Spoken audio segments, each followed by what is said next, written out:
Nous voici sur la chronique politique de Agapit Napoléon Baforican, n'est-ce pas, Lali Soso? Bien sûr, Agapit Napoléon, bonjour.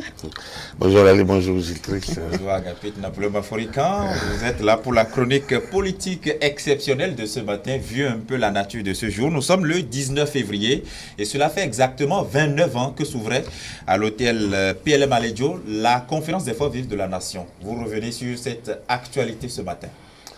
Oui, il importe de revenir là-dessus. C'était un jour important, vu le contexte, vu les acteurs, et surtout vu les comportements de certains de ces acteurs, et vu l'impact de cette initiative de ce jour, ce 19 février 1990, sur l'évolution politique, sur l'histoire de notre pays. Ce que nous vivons aujourd'hui n'est que la résultante de ce qui a commencé ce 19 février 1990. D'accord, on va écouter votre chronique et on reviendra un peu pour échanger autour. Merci. Fatalité invaincue ou la prophétie de Mounier, tel est le titre. Aujourd'hui, 19 février 2019, il y a 29 ans que le Bénin tirait un trait sur son expérience révolutionnaire pour embrasser le vent du renouveau démocratique en réussissant l'impensable à l'époque. Réunis autour d'une même table, tous les fils et filles de ce pays pour le préserver du chaos qui lui tendait inexorablement les bras. C'était l'historique conférence nationale des forces vives de la nation.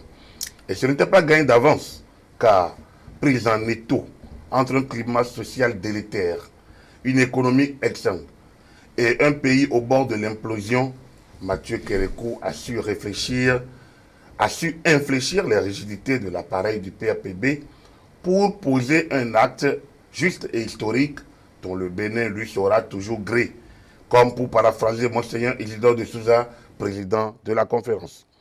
Un exploit sans commune mesure, surtout quand on considère que toutes les autres expériences tentées ailleurs en Afrique, à la suite de celles réussies du Bénin, ont fini soit en bain de sang, soit en queue de poisson. Cela renforce quelque peu l'idée d'avoir vaincu la fatalité, comme le professeur Albert Evoidré, lors de la conclusion, le 28 février 1990, dans son rapport général. Une conviction qui n'aura de cesse de se confirmer au gré de tous les changements institutionnels qui suivront: établissement du Haut Conseil de la République, Parlement et Cour constitutionnelle de transition, formation du gouvernement de transition, adoption d'une nouvelle constitution, élection législative, première mandature 17 février 1991, élection présidentielle les 10 et 24 mars 1991, qui viendront couronner M. Nicéphore Dieudonné Soglo, alors Premier ministre, premier président donc de la nouvelle démocratie. Cette nouvelle ère de notre histoire a cristallisé tous les espoirs d'un peuple épris de liberté, de justice et surtout de prospérité partagée. Mais une fois passée l'euphorie du changement et toute la satisfaction d'avoir fait économie d'une guerre civile, nos élites auront tout fait de détourner les sacrifices de tout le peuple vers l'assouvissement de leurs propres intérêts. Car de prospérité, il n'y en avait que pour quelques-uns et la justice était tellement attendue. La liberté pourrait être le bien maigre butin dont nous pourrions encore nous targuer d'avoir su préserver le bénéfice. Aujourd'hui, avec le recul de presque 3 décennies, on pourrait avancer sans trop de risque de se tromper que le renouveau démocratique a fait plutôt le lit de la corruption et de la prédation tout azimut des ressources publiques au bénéfice de quelques-uns.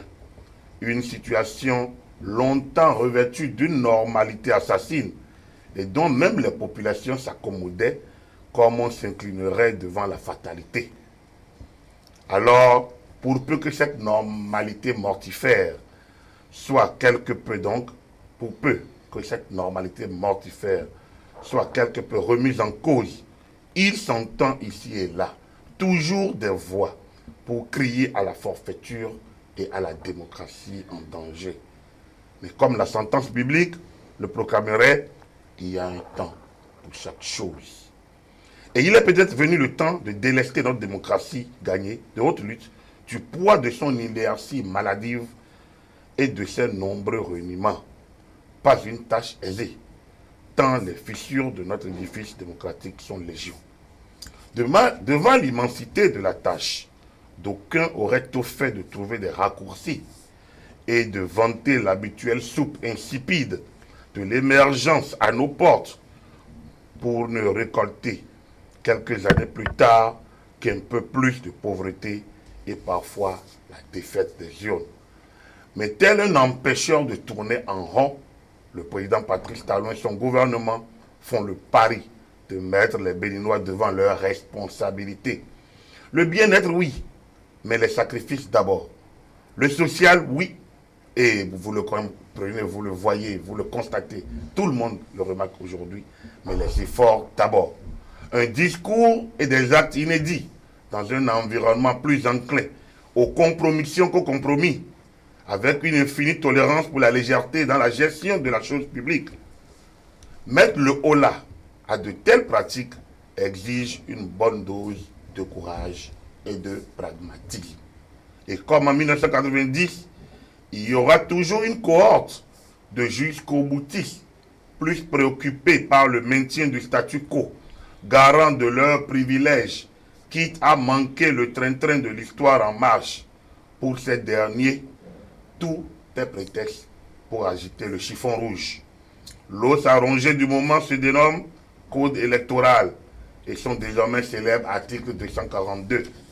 Et comme les mêmes causes produisent les mêmes effets, voilà les vieux singes de retour. De Jeffa à l'hôtel Azalaï, la bête à abattre s'appelle Patrice Talon.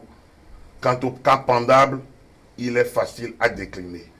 Comme en 2011, avec les délires de l'opposition contre la LEPI, comme en 2016 au champ d'oiseaux, le plat de résistance de ces alliances de circonstances plus enclines à détruire qu'à construire, embrouiller qu'à organiser, le plat de résistance, disais-je, c'est cette sorte de polémique artificielle, comme on en a pris l'habitude, et qui fait peu être pensé que ce pays, et qui fait peut-être penser que ce pays n'a en réalité jamais vaincu la fatalité, loin des déclarations du professeur en 1990.